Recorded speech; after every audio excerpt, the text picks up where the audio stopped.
Godavari Banakacherla project అనేది ఏదైతే ఉందో, ఇవన్నీ కూడా how it should be done అనేది most important thing.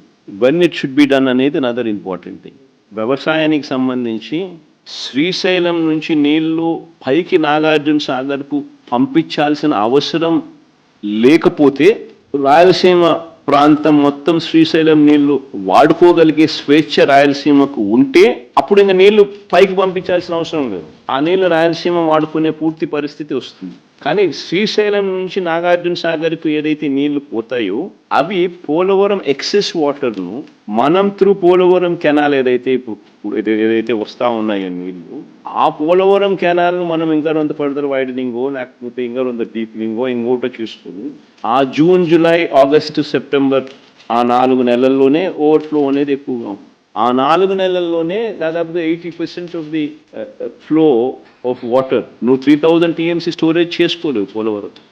Polavaram storage capacity is only 190 TMC. So ఆ నీళ్లు ఆ జూన్, జూలై, ఆగస్ట్, సెప్టెంబర్ పీరియడ్లోనే నీళ్లు నువ్వు తీసుకురాగలవు.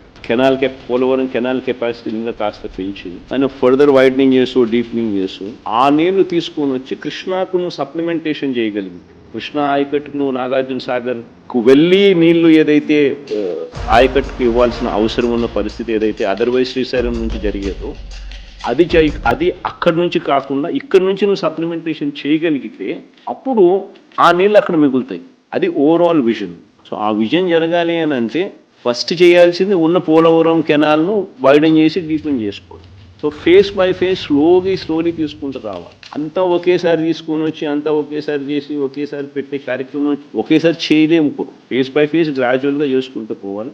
సైమల్టేనియస్గా చేసే కొద్దీ శ్రీశైలం నీళ్ళు అక్కడ మిగులుతుంది. సో అక్కడ కూడా శ్రీశైలం నీళ్ళు కూడా అక్కడ తీసుకొని పోవాలని అంటే అక్కడ కూడా రాయలసీమ లిఫ్ట్ ఇరిగేషన్ ప్రాజెక్ట్ ఏదైతే జరుగుతూ ఉందో అవన్నీ కూడా పూర్తి చేసి అక్కడ కూడా ఏదైతే కెనాల్స్ వైడనింగ్ ఏదైతే టేకప్ చేసినామో ఆ వైడనింగ్ చేసే కార్యక్రమాలు కూడా పూర్తి చేసుకునే కార్యక్రమాలు కూడా జరగాలి.